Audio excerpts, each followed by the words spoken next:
Medicine Walk by Ojibwe-Canadian author Richard Wagamese is the story of a father-son struggle that finds peace in the mountainous landscape of British Columbia. It is about the journey, both spiritual and physical, that 16-year-old Franklin Starlight makes with his dying alcoholic father, Eldon. Eldon has been absent from Franklin for most of his life, but at the end of his days summons Franklin to accompany him to his final resting place in the rugged back country of the BC interior. This is a profoundly moving novel that exhibits the beauty in the kind of mountain fiction that's not about the reaching of summits, but about guiding us home.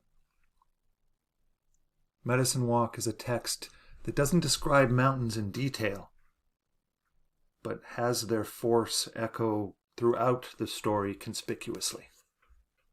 In this passage, Eldon meets Franklin in a rundown inn after years of absence, neglect, and drinking.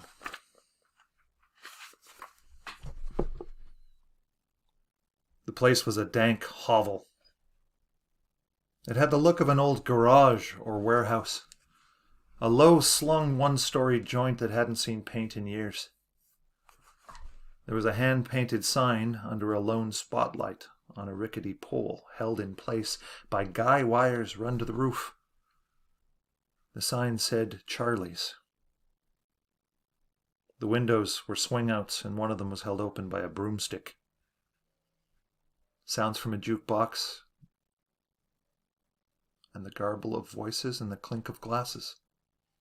And when they stepped through the door, the kids saw a plywood bar set up on old barrels, and mismatched tables and chairs strewn haphazardly about the room. The lights were dim, giving the faces that turned to look them over a pall as if they were shrouded by shadow, and the talk lowered. As the kid followed his father across the room, the weight of their eyes on him was like the feeling of being watched by something unseen on a mountain trail. His father strode through the room, merely flicking a wrist in greeting to those who spoke to him, and opened a door at the far end and stepped out onto a deck. It was suspended over the dark push of the river by huge pilings, and the kid could hear the hiss and gurgle of it from beneath the boards. There were propane heaters set around, and there were knots of men at the tables. His father walked to an empty table close to the railing and hauled a chair back, and sat looking out over the water. The kid shook his head. And when his father still did not speak, he took his makings out and began to twist a smoke. He drummed his fingers on the table.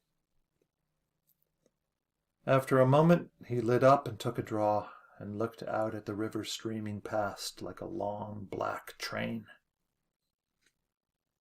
When he turned back, he saw a tall, gangly man step through the door with a bottle on a tray and walk quickly to their table, set the bottle down, and then stand and look at his father, who continued to look at the river. The kid smirked and put his feet up on the chair across from him. His father opened the bottle and raised it, and took a couple of heavy swallows, and set the bottle down and wiped at his mouth with the back of his hand. The plume from the stack downriver was like a ghostly geyser, and the lights of the mill all orange and hazed like a carnival lot. On the far shore, the town disappeared into the shadows thrown by the dim run of lights along the thin streets. The line of mountain was a black seam above it all. The man returned with coffee. The kid drank and waited, feeling angry and impatient. His father was silent. For a while there was only the garrulous talk of the men in the background, the high arch of a fiddle on the juke, and the swish of the river beneath them. The coffee was bitter and hot, and he cradled the cup in his palms and watched his father. "So how come they call you Twinkles?" he asked. "It's bullshit," What? Starlight. Twinkle, twinkle, you get it. Yeah, but you ain't exactly the twinkly sort. What am I then? How in hell would I know? Cloudy, I guess. His father shook his head and took another drink, smaller, more deliberate. How I feel, I suppose. You fixin' to die? Jesus! How'd you get so hard-assed? Just asking a question. The man brought chicken and beans and a tortilla, and the kid dug into them and ate hungrily while his father watched him and nursed the bottle along. It was good chicken, and he slopped up the beans with the tortilla and washed them down with the coffee. He sat back in his chair. His father stared at him with flat eyes, and for a moment the kid thought he was stone drunk. They sat wordlessly and looked at the river. She cuts right through past the mill, picks up speed and rolls down into the valley 30 miles or so downstream. You know it. Same valley leads to the old man's. You come up that way? His father said, and pointed at the line of mountain. I know it. I hunted that whole territory, the kid said. She's a good river. I've been on her most of my life, one way or another. Used to be in the old days we'd float log booms down from the falls, mile long, some of them booms. Me and a pike pole walking the length of them, keeping them moving right down to here. Then, after a couple days, we'd head back up and do her all over again, right to freeze up. But that was years ago. You lumberjack? Some. I liked it better on the water, but you had to cut and fall in order to get out there. Got to be a boomer if you worked out well enough. He shook his head slowly. Nowadays they use trucks. Takes the heart out of it. When was this? Hell, I was young. Your age. Went to work when I was 14.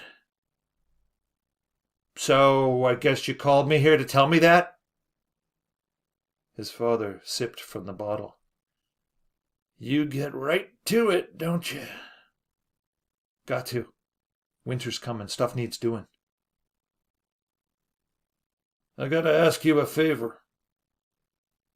Seems to me you're the one who owes. I do. I know that. Sometimes, though, you got to give to get. I already gave 40. I ain't talking about money. Money's no use in this particular thing. What then? I want you to head into the back country with me. You must be drunker than I thought. I want you to take me out into that territory you come through, the one you hunted all your life. There's a ridgeback, 40 mile. Sits above a narrow valley with a high range behind it, facing east. I know it. I want you to take me there.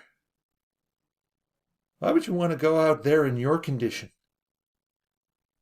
Because I need you to bury me there.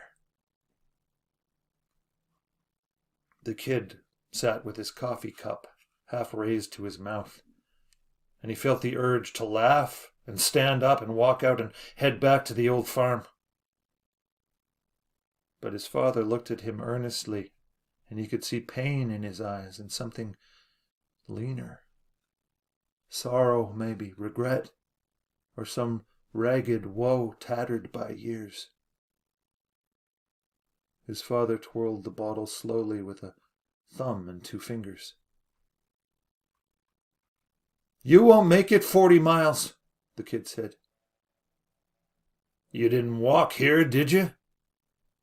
Well, I'll ride your horse. So it's my walk then? Jesus, kid, I'm dying. Where's your heart? He turned from his father and looked out across the slick black of the water. "All right," his father said. "You won't do it." The kid slapped at the table with one hand. He stood up, and there was silence behind him as everyone stopped their talk to watch. He shook his head and rubbed at his chin with one hand. His father sat leaned forward with his elbows on his knees and lit another smoke. "There's things need saying," he said. He said it flatly, looking down at his shoes. "Why? So you can feel better?" "I was thinking about you." "You never thought of me before." "I did so." "Yeah, right." He reached out and took the bottle off the table and held it up and studied the level of it, sniffing at the top of it before setting it back down and kicking at his father's chair. His father raised his head slowly and peered at him sideways. The kid sat down. "I need you to bury me facing east," he said, "sitting up in the warrior way." "You ain't no warrior." His father sat and sucked the smoke between the pinched ends of his fingers, then tossed it over the railing. He stood and reached out and took the bottle and raised it to his mouth and swallowed twice, hard. And then he pitched the bottle over the railing too. He turned to the kid and he weaved some, but put a hand down on the tabletop to steady himself and looked at his son with half-closed eyes. "I was once," he said. "Need to tell you about that. Need to tell you a lot of things." "So you want to walk and talk about the good old days?" "Weren't no good old days. But you need to hear still. It's all I got to give you." "Ain't never gonna be enough." He looked at the kid, and there was no more talk. So he turned and made his way across the deck and through the door into the barroom. The men at the other tables watched him go. They looked at the kid. He sat with his feet propped on the chair his father had just occupied and rolled a smoke. When he was finished, he set it between his lips and held it there without lighting it, content to stare away across the water to the black hulk of the mountain.